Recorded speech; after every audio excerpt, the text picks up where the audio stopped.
Escuchemos el mensaje que dirige el doctor Alberto Fernández, presidente de la República Argentina.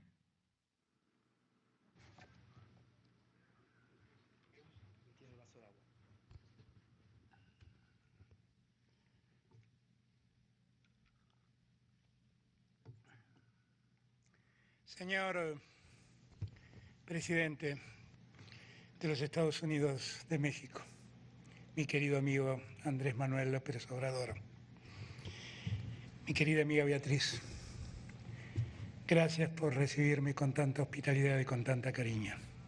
Marcelo, gracias también.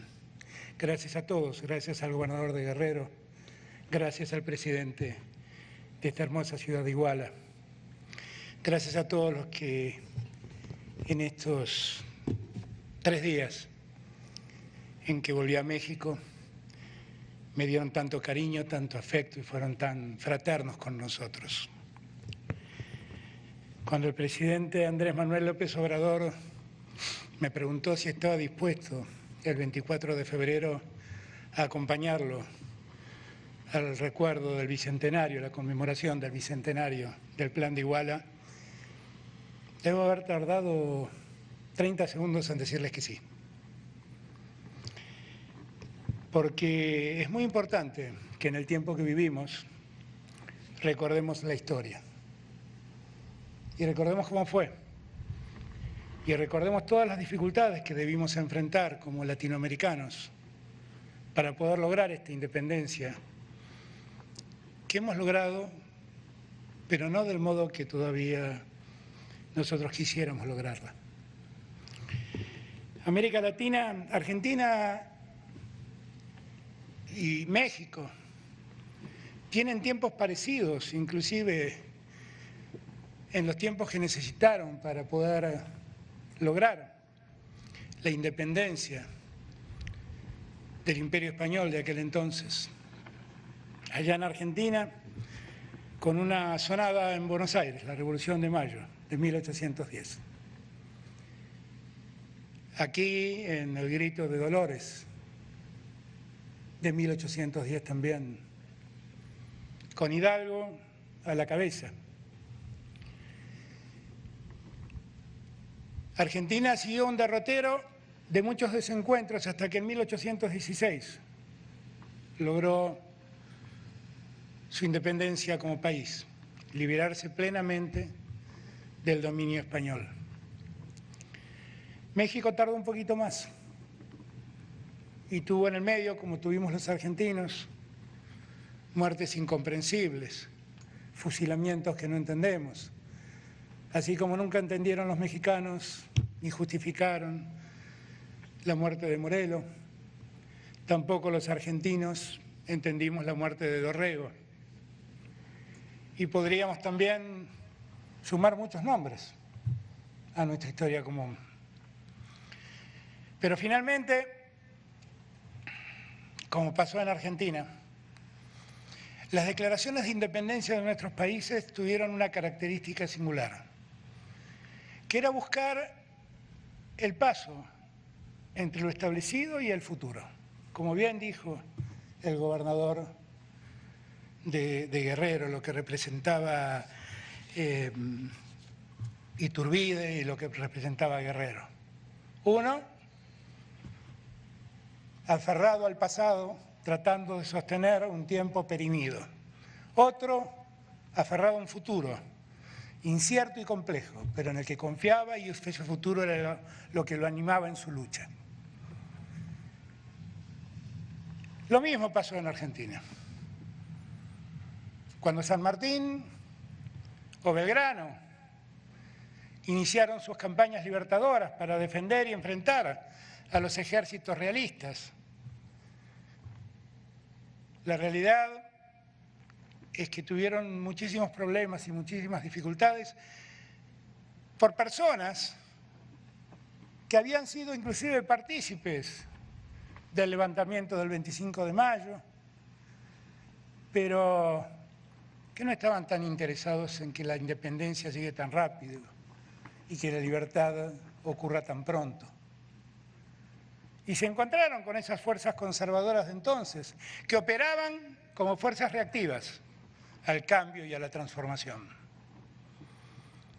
Pero así como ustedes tuvieron a Guerrero, nosotros los argentinos tuvimos muchos nombres y muchos hombres. Y la América Latina tuvo mujeres como Juana Zurduy, que fueron capaces de enfrentar al pasado que quería sostenerse y construir el futuro que nuestro continente reclamaba. Allá en Argentina hay dos nombres que sobresalen, el de San Martín y el de Belgrano. San Martín, un militar por naturaleza, un estratega como pocos en la historia. Fue capaz de pelear por Argentina, de cruzar los Andes y ayudar a O'Higgins a liberar Chile, y después de Chile seguir su derrotero hasta Perú para ayudar a que los peruanos, de una vez por todas, derroten a los ejércitos realistas y tengan también su independencia. Belgrano no tenía nada de militar, era un abogado, un hombre de la intelectualidad de aquel entonces, preocupado por la economía, pero que entendió que debía cargarse el uniforme, cargar las armas, y con enorme voluntad fue a defender la frontera norte de la Argentina. Allí, en el norte, había un ejército de gauchos que conducía a un general que se había puesto al frente de esos gauchos. Se llamaba Martín Miguel de Güemes.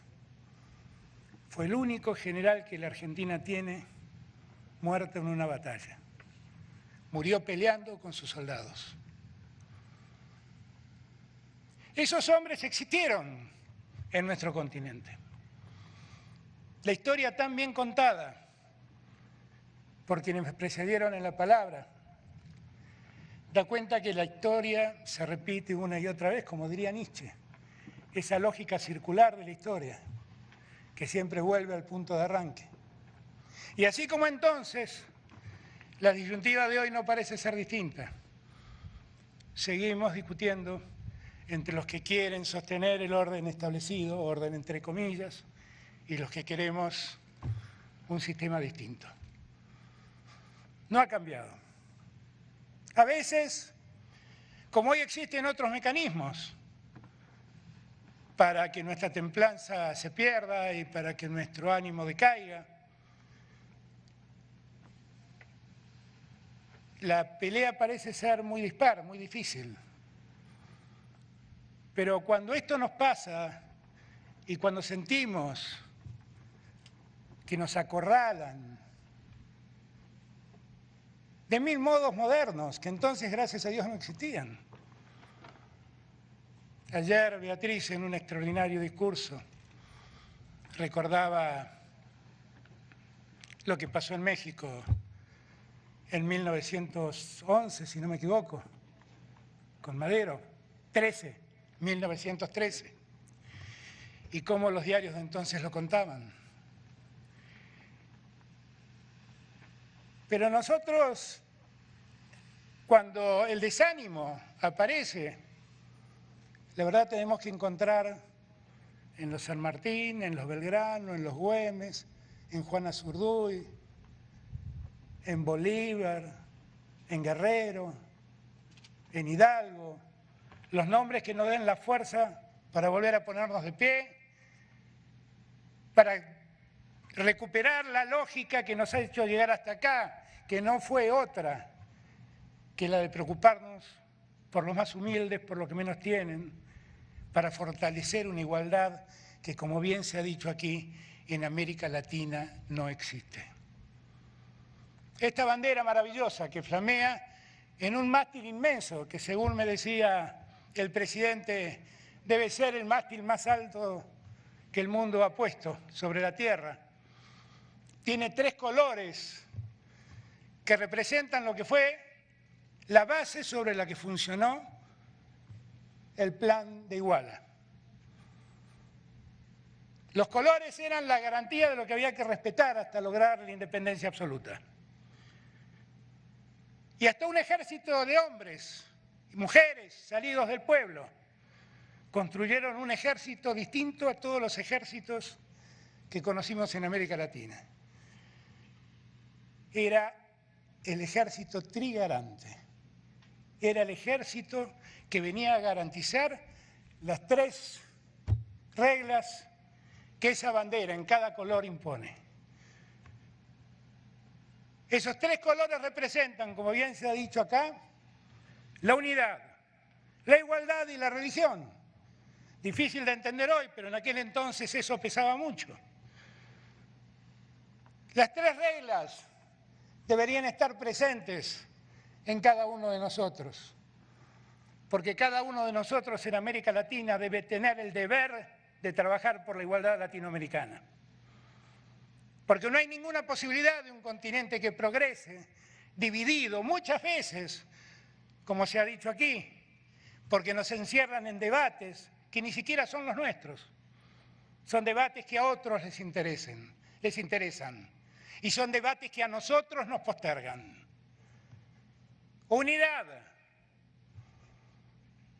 Igualdad.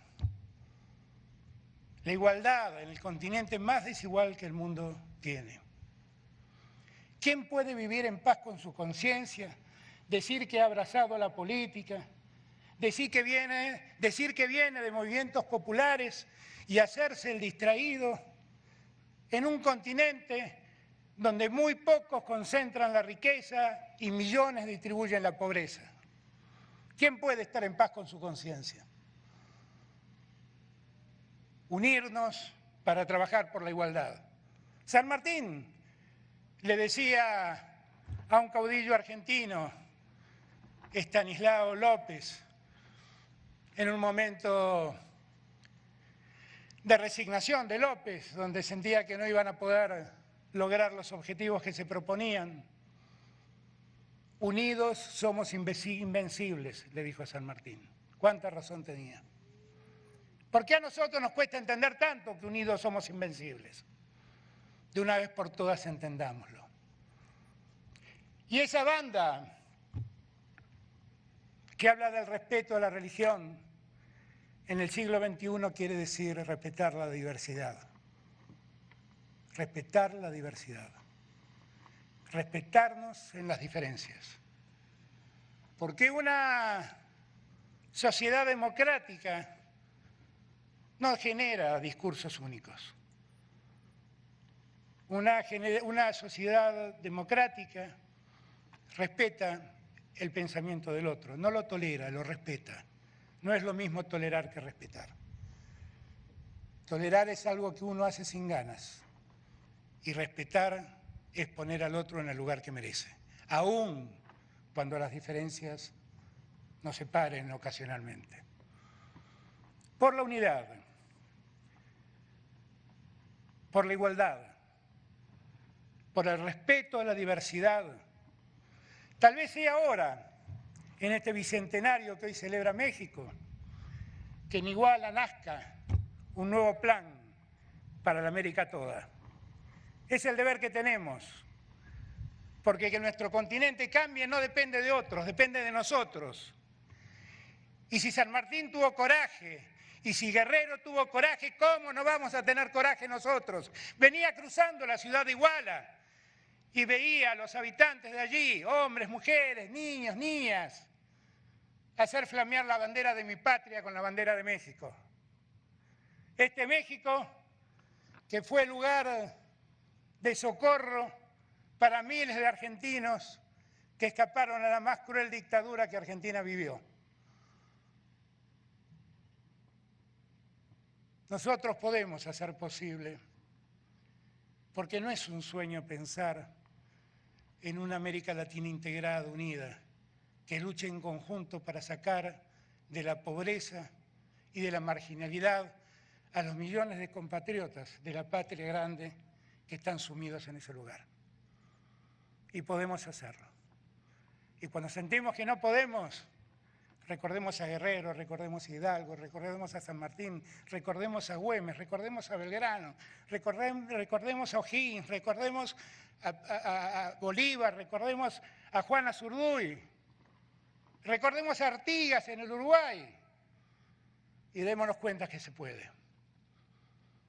Nunca bajemos los brazos. El plan de Iguala es un ejemplo de que en la diversidad, que no es otra cosa que la diversidad de siempre, la diversidad entre el pasado y el presente, puede haber un punto de encuentro donde los pueblos se hagan libres y las sociedades más justas.